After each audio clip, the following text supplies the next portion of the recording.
Good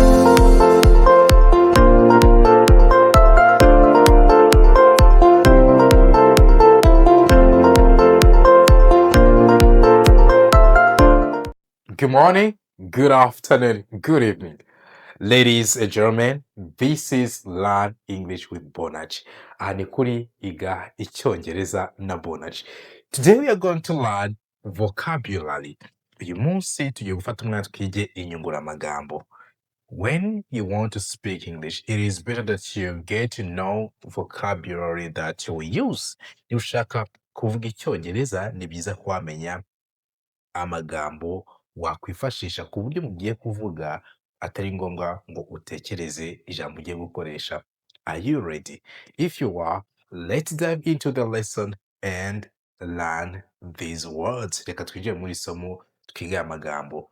Tukibutse yuko igitabo tugiye kuba dukoresha ni igitabo cy'inyunguramagambo cya paje zirenga 200 cyagufasha kuzamura urwego rwawe rw'icyongereza. Niba mugiye kuvuga icyongereza amagambo akubana makeya, wakwifashisha iki gitabo.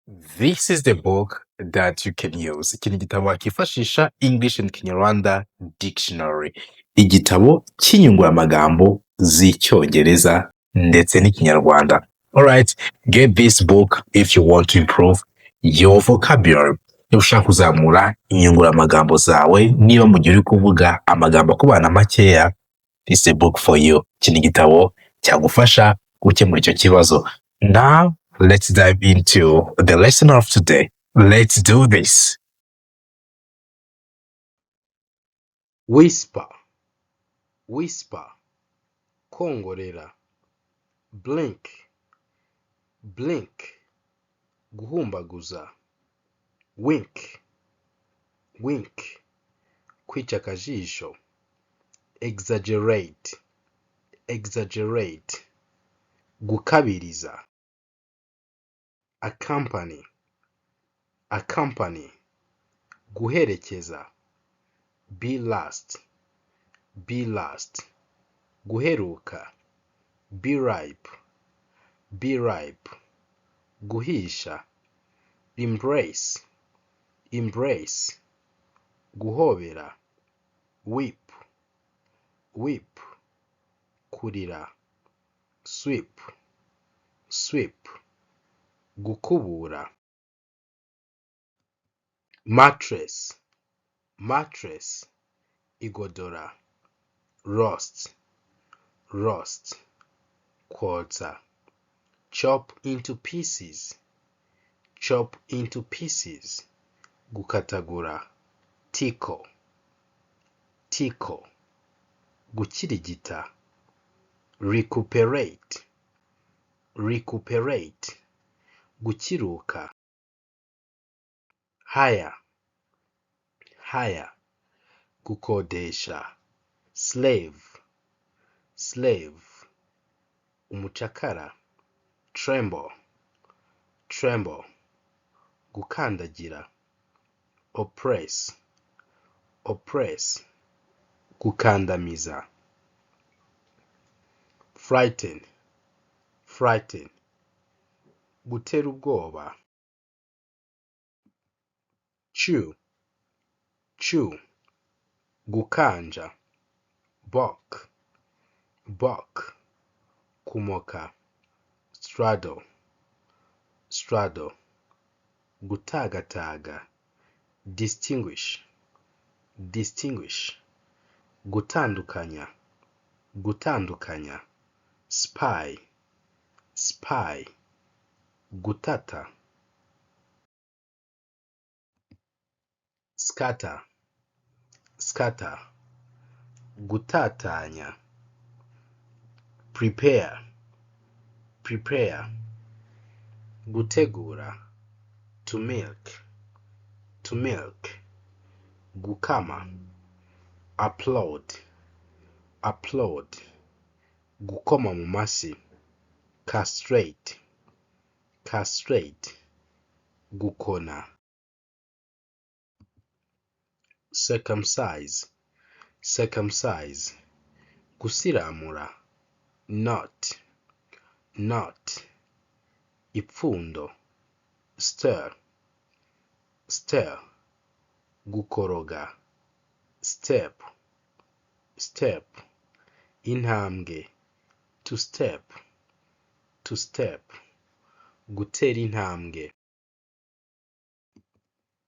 toddle, toddle, gutera ubutambwe k'umwana, throw, throw, guterera cyangwa kujugunya, date, date, gutereta, wiggle, wiggle, gutigisa, melt, melt, gushonga,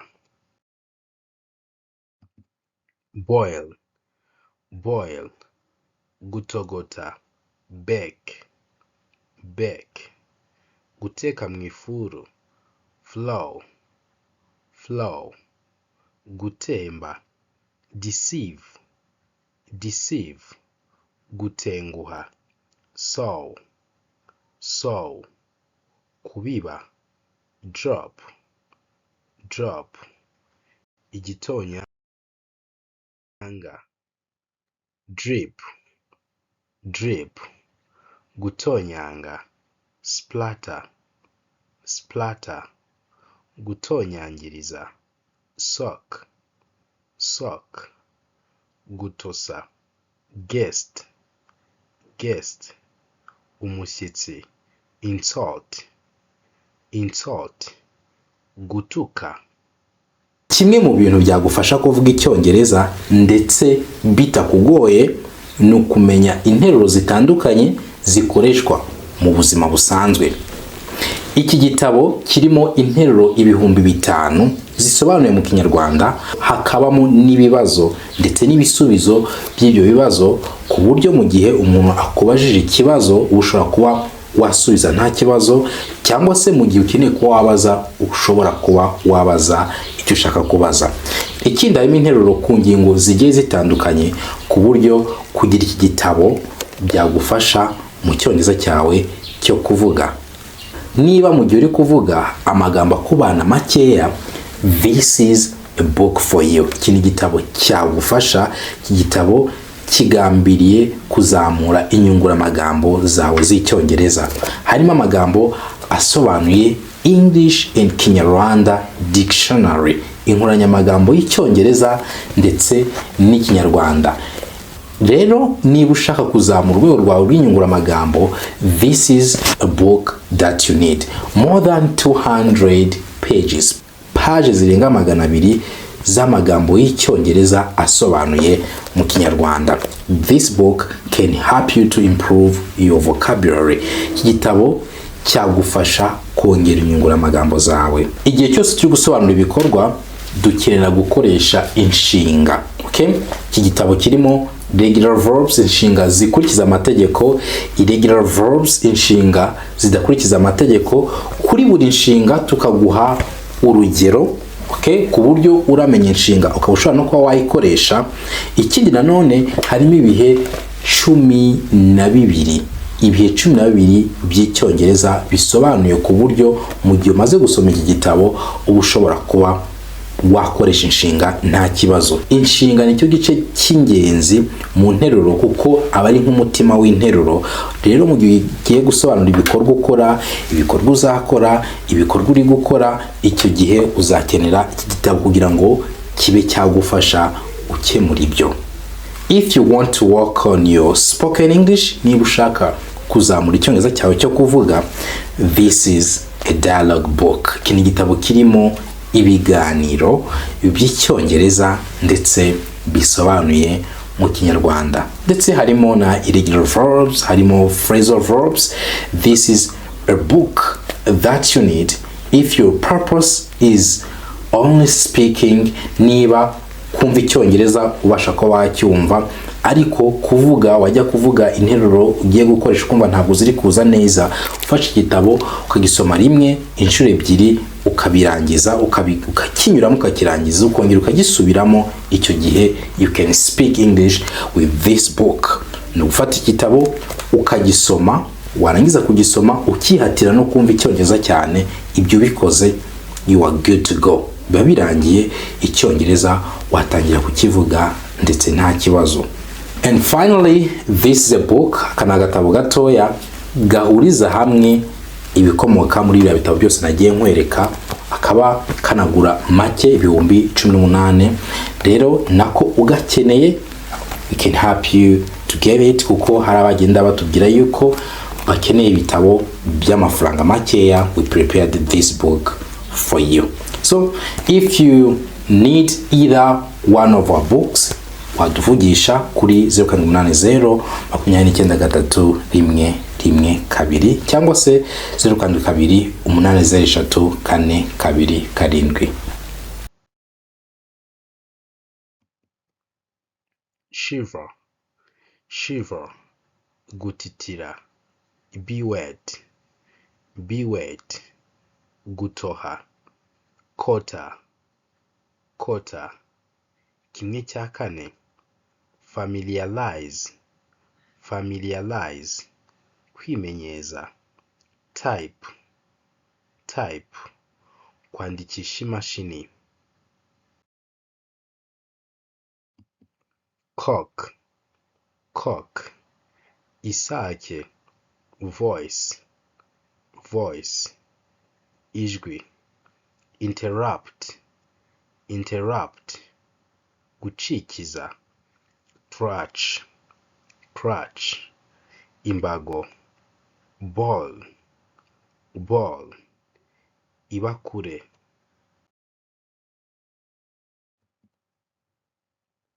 Lungs, lungs, ibihaha. Leftovers, leftovers, ibisigazwa. Swell, swell, kubyimba. Fly, fly, isazi. Soar, soar, gutumbagira. Hatch, hatch, guturaga. To curse, to curse, kuvuma. A curse, a curse, umuvumo. To water, to water, kuhira. Darkness, darkness, umwijima. Approach, approach, kwegereza. Show, show, kwerekana. Hiss, hiss, kuvugiriza kw'inzoka. Hive, hive, kwagika. Obscenity, obscenity, ibitera soni. Belly, belly, ibondo. Rhetoric, rhetoric, ibonezamvugo. Clay, clay, ibumba. Humble, humble, uwicisha bugufi. State, state, imimerere. Humidity, humidity, ubuhehere. Humor, humor, urwenya. Hump, hump, ipfupfu. Hunger, hunger, inzara. Hyena, hyena, impyisi. Idiom, idiom, inshoberamahanga. Nest, nest, icyari. Honor, honor, icyubahiro. Horizon, horizon, impezajisho. Horn, horn, ihembe. Horse, horse, ifarasi. Incubate, incubate, kurarira. Inedible, inedible, kitaribwa. Infatuated, infatuated, wazamutswemo n'ikibatsi cy'urukundo. Innocent, innocent, intungane. Inside, inside, nk'imbere. Insist, insist, gushimangira. Imitate, imitate, kwigana. Immediately, immediately, nonaha. Important, important, cy'ingenzi. Invent, invent, guhimba. Invest, invest, gushora. Increase, increase, kongeraho. Impeach, impeach, kweguza. Jaw, jaw, urwasaya. Come back, come back, garuka. Go back, go back, subirayo. Join, join, guhuza. Trip, trip, urugendo. Wonder, wonder, kwibaza. Juice, juice, umutobe. Kettle, kettle, ibinika. Kidnap, kidnap, gushimuta. Darkness, darkness, umwijima.